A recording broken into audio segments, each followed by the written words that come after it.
There are stories carved into the oldest corners of human memory, stories whispered across deserts, mountains, and forgotten tombs. Among them is a legend so strange, so unsettling, that many insisted it was nothing more than myth. They were called the Nephilim, creatures born of defiance, children of the impossible, beings who should never have walked the earth. Some describe them as giants, towering bodies of flesh and bone that shook the ground beneath their feet.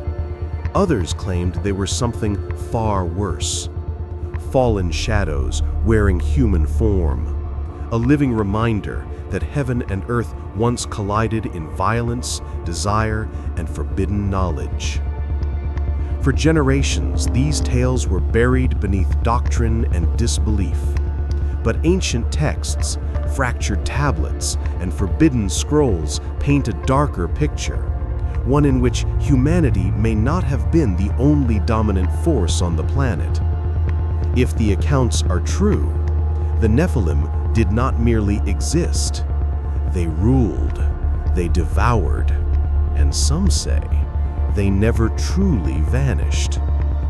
This is their story, a story of giants, angels, corruption, and the terrifying legacy they may have left behind.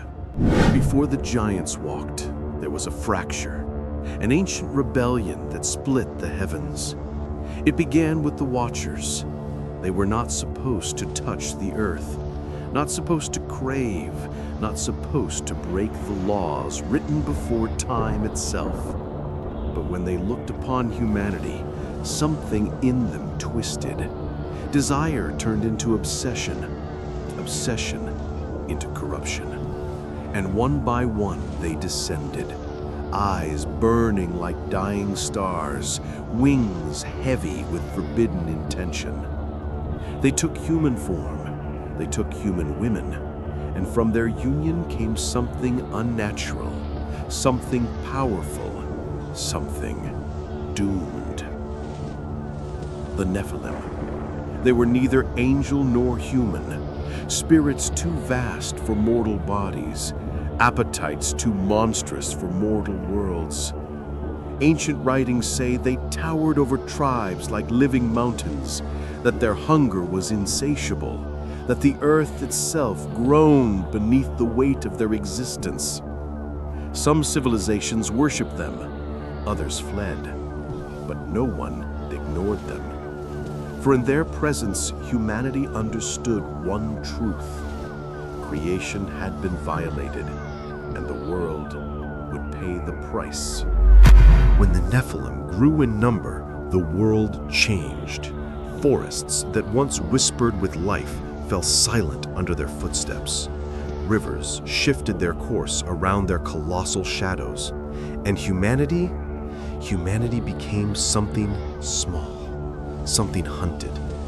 The ancient accounts speak of cities built not for men, but for monsters, massive stone halls where the giants feasted, fought, and ruled with violence carved into every breath. They were kings without crowns, tyrants without remorse. Some tribes attempted alliances. Others offered sacrifices. Most simply vanished. The Nephilim consumed not just food, but dominion, territory, worship, flesh, fear. Their presence warped the land. Villages found in ruins, bones stacked like warnings, fields crushed beneath footprints wider than tombs. And yet, despite their brutality, the giants possessed a terrible intelligence. They studied the heavens the way others studied the soil.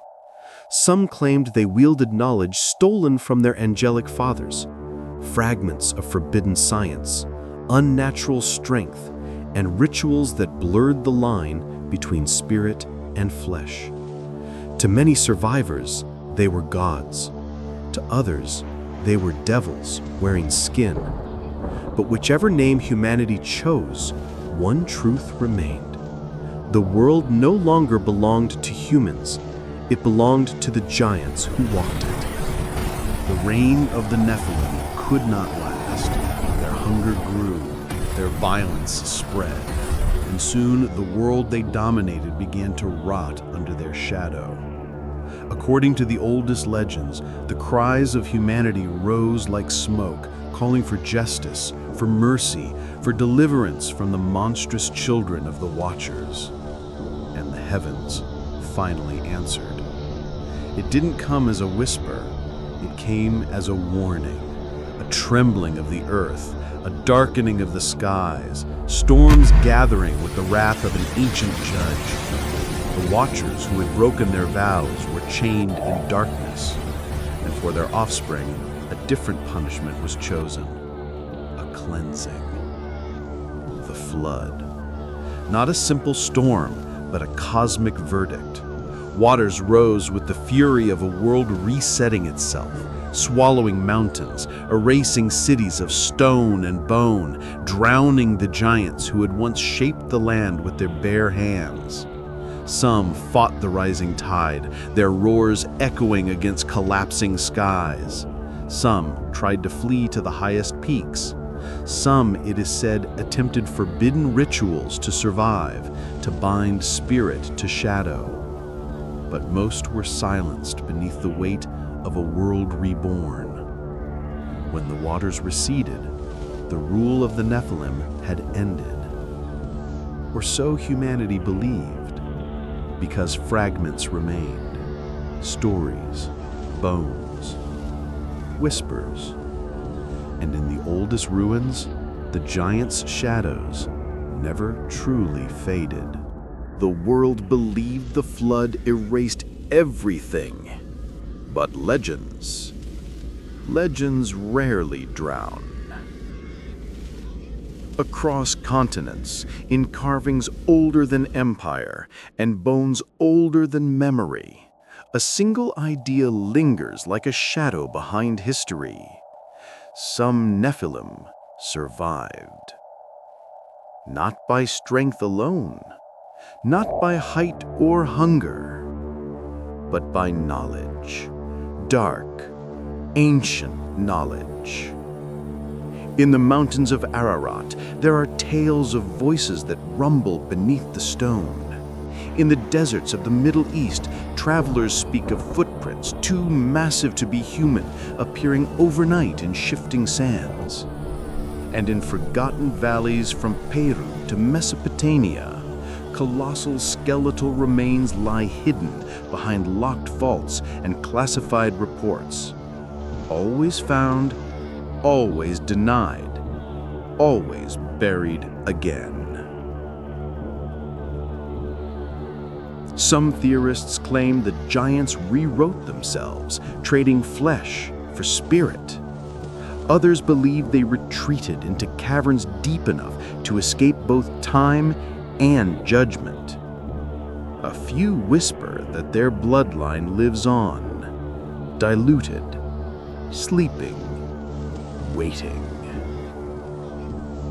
Ancient texts hint that the Nephilim were more than brute strength. They were beings of hybrid essence, part angelic fire, part human will, part something else entirely, something capable of bending reality just enough to endure. And if even one survived, just one, then the world humanity rebuilt stands on borrowed time, because the children of the Watchers do not forget. They do not forgive.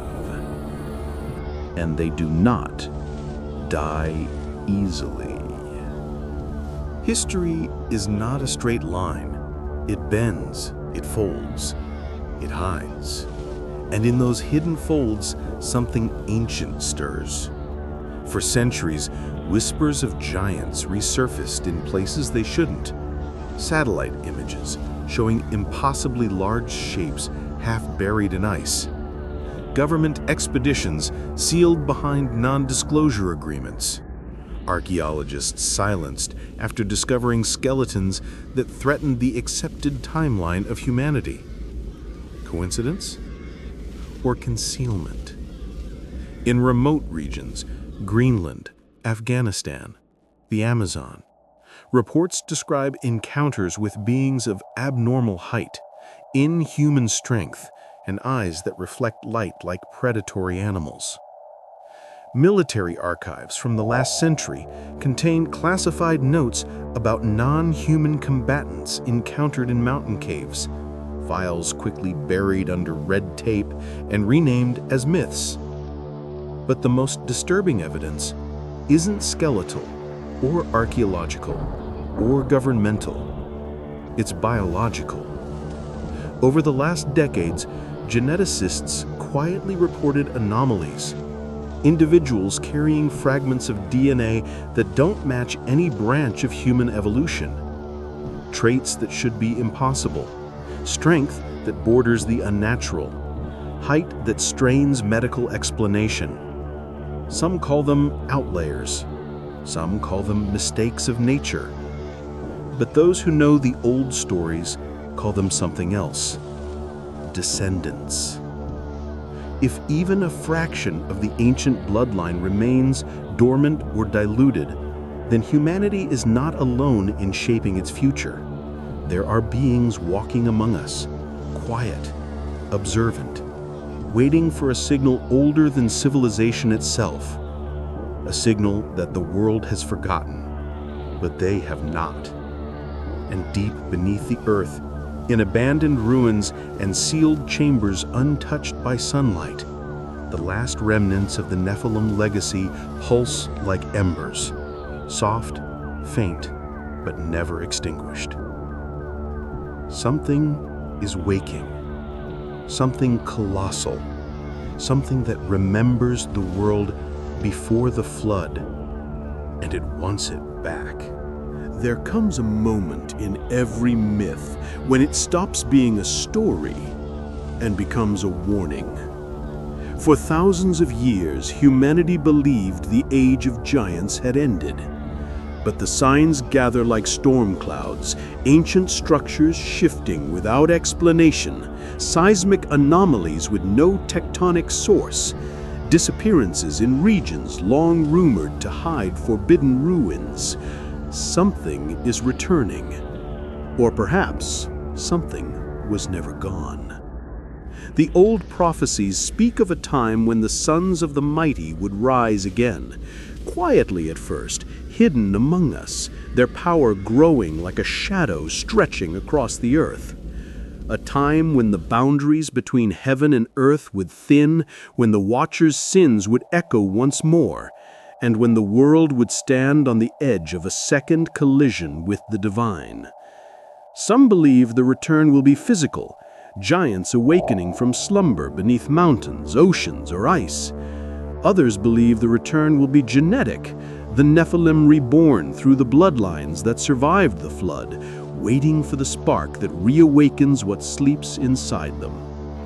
But the darkest theory of all is the simplest. They never left. They adapted, and they have been watching. Across the world, symbols once carved by hands taller than trees are appearing again, etched into stone, burned into deserts, drawn in the frost of frozen tundras. Patterns pointing to a convergence, a gathering, a moment approaching. Maybe they're preparing a return to power. Maybe they're waiting for mankind to collapse under its own weight. Or maybe they're answering a call, one we can't yet hear. What is certain is this: the story of the Nephilim was never a tale of the past. It was a prophecy of the future. And the giants who once walked the earth may soon walk it again.